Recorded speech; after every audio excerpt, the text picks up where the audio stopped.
جنت ایک مکان ہے، اللہ تعالیٰ نے ایمان والوں کے لیے بنایا ہے۔ اس پہ وہ نعمتیں اللہ تعالیٰ نے عطا کی ہیں جن کو نہ کسی آنکھ نے دیکھا، نہ کسی کان نے سنا، نہ کسی کے دل پر اس کا خیال گزرا۔ جو کوئی مثال اس کی تعریف میں دی جاتی ہیں وہ صرف سمجھانے کے لیے ہے، ورنہ دنیا میں اعلیٰ سے اعلیٰ شے کو بھی جنت کی کسی چیز سے کوئی مناسبت نہیں۔ اللہ ہمیں جنت عطا فرمائے۔ جنت میں جانے کے لیے جو سب سے مین چیز ہے نا وہ ایمان ہے، اور خدا کی قسم اس کی کوئی گارنٹی نہیں ہے کہ ہم ایمان سلامت لے کر قبر میں جائیں گے یا نہیں۔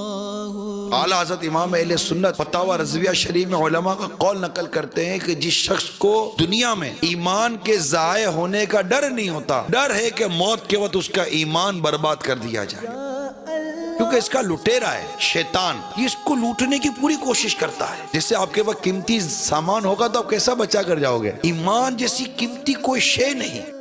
یہ پرفتن دور وہ ہے جس کے بارے میں اعلیٰ حضرت لکھتے ہیں سونا پاس ہے، ایمان حسن تقا کا سونا ہے تیرے پاس، سونا پاس ہے سونا بن سناٹا ہے ہر طرف۔ ایسی حالت میں سونا زہر ہے، اٹھ پیارے تو کہتا ہے میٹھی نیند ہے، تیری مت ہی نرالی ہے۔ لوٹ مار مچی ہے، لا دینیت، بد مذہبیت، بے حیائی، طرح طرح کے فتنے اٹھ کر ایمان لوٹنے کے لیے تیار ہیں، اور ایسے میں بندہ اپنے ایمان کی سلامتی کی پرواہ نہ کرے، غفلت کی نیند سویا رہے، فلمیں ڈرامے دیکھتا رہے، گانے باجے سنتا رہے، معاذ اللہ گانے گنگناتا رہے، خدا نہ خواستہ کون سا گانے کا بول اس کے ایمان کو برباد کر دے، اسے پتہ بھی نہ چلے، اور وہ تو جیے چلے جا رہا ہے، مرنے کے بعد پتہ چلے کہ ہائے یہ کیا ہو گیا، میں تو اپنا ایمان دنیا میں ہی ضائع کر گیا۔